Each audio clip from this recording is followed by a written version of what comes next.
భారత మాజీ ఉప ప్రధాని డాక్టర్ బాబు జగజీవన్ రామ్ 118వ జయంతి వేడుకలను ఘనంగా జరుపుకున్నారు.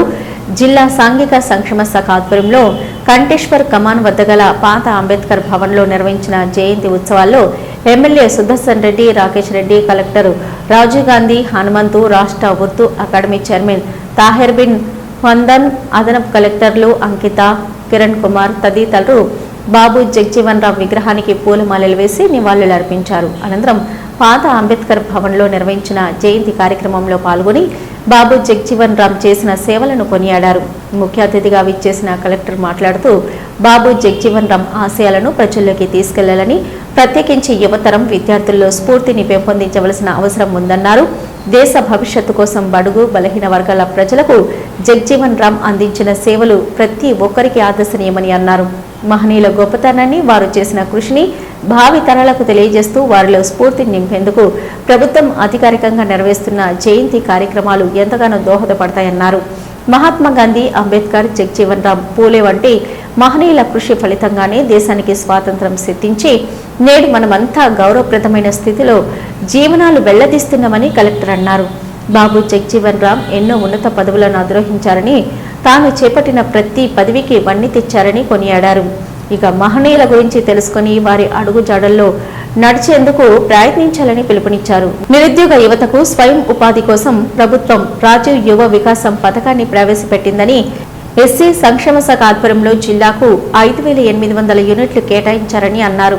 అర్హులైన ఎస్సీ యువత ఈ పథకాన్ని సద్వినియోగం చేసుకునేలా చూడాలని దళిత సంఘాల ప్రతినిధులకు సూచించారు. తద్వారా వారు స్వయం ఉపాధి పొందడమే కాకుండా మరికొందరికి ఉపాధి కల్పించవచ్చని అన్నారు.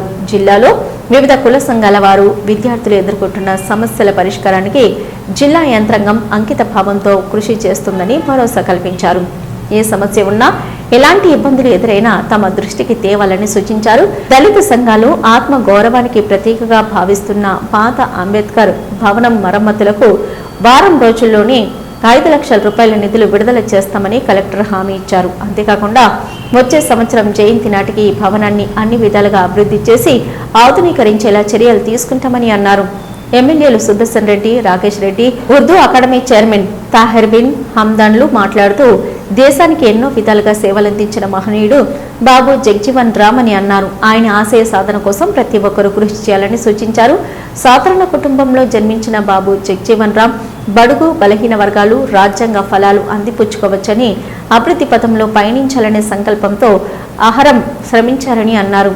జగజీవన్ రామ్ ఏ ఒక్క కులానికో వర్గానికో చెందిన వ్యక్తి కాదని, సమాజంలో సమానత్వం కోసం పరితపించిన మహనీయుడని కొనియాడారు.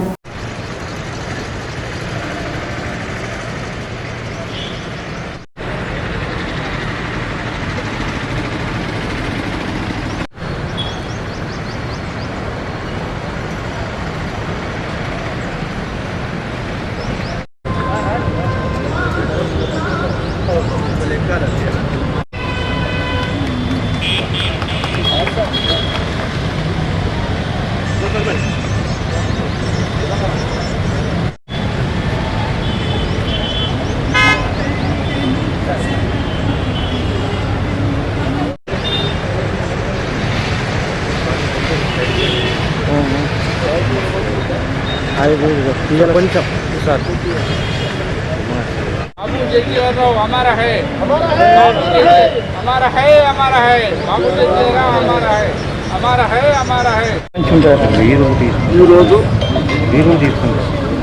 बाबू जगजीवन राम 117 జన్మదినోత్సవం సందర్భంగా వారు చేసిన జీవనం, వారు మంచి ఎడ్యుకేటెడ్ అయిన 30 years సెంట్రల్ గవర్నమెంట్ అన్ని శాఖలు చేశారు. లాస్ట్ డిప్యూటీ ప్రైమ్ మినిస్టర్ వారికి వారి సేవలు గుర్తించుకొని ఈరోజు మనం అందరం వారికి నివాళులు కల్పిస్తూ ఉన్నాం. తప్పనిసరిగా అవన్నీ జ్ఞాపకం పెట్టుకొని జగజీవన్ రామ్ గారు చేసిన సేవలు, అదేవిధంగా ఆమె కుమార్తె వారి బిడ్డ మీనా కుమార్ గారి మనం ఏదైతే తెలంగాణ గురించి చాలా సంవత్సరాలు పోరాడుతూ ఉంటామే, అప్పుడు సెంట్రల్ గవర్నమెంట్గా స్పీకర్గా ఉండి కూడా మనందరికి బాగా సహకరించిన పెద్ద మనిషి వీరి డాక్టర్ కాబట్టి వాళ్ళు అన్ని మంచి గుణాలు, మంచి 10 మందికి హెల్ప్ చేయాలన్న ఉద్దేశంతో కేవలం చదివినంత మాత్రాన సేవలకి అంకితమైనది కాబట్టి వాళ్ళకి వారు జన్మదినోత్సవం జరుపుకోవాల్సి వస్తూ ఉన్నారు.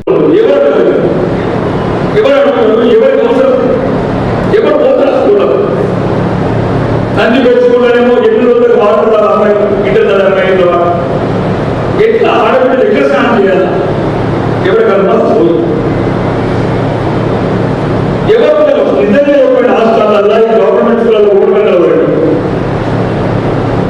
నిజంగా ఈరోజు 12,600 మంది ఇల్లు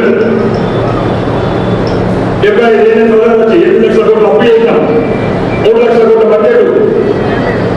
ఇవన్నీ ప్రధాన సమస్యలు. దయచేసి గతం ఒకవైపు, నడుస్తున్న చరిత్ర ఒకవైపు, భవిష్యత్తు ఒకవైపు. గతాన్ని నడుచుకోవడం గర్వకారణం, గతాన్ని స్ఫూర్తిగా తీసుకోవడం అదొక ఆదర్శం. రండి సహకారం తెలుసుకుందాం. ఎంత చెప్పిన ఇద్దరు, ఒక కాంగ్రెస్ అంటాడు, ఒక బీజేపీ అంటాడు, ఒక టీఆర్ఎస్ అంటాడు. రండి మీరు 12 ఎకరాలు చూద్దాం, కలెక్టర్ దగ్గర పోతాం, ఎకరాల దగ్గర పోతాం, చెప్పుదాం. అందరం నుంచి ఒక్క అమలు ఇస్తే ఏం జరుగుతుందో చూపుతాం. ఎంతగా ఓట్లాడు ఒక్కని ఒత్తుకుంటున్న 15 నుంచి అమలుకి ఇవ్వకండి, అమలుకి ఇవ్వకండి. మళ్ళా మొత్తం మనల్ని అమరావతి పోతే అదేదో సంఘటన 100 మంది పోలీసులు పెట్టి పేదలు ఎడెత్తారు. అయ్యా 12 నుంచి అప్లికేషన్ పెట్టుకున్నాం. ఇక మళ్ళా పూలు చివరాజు పని పోయినా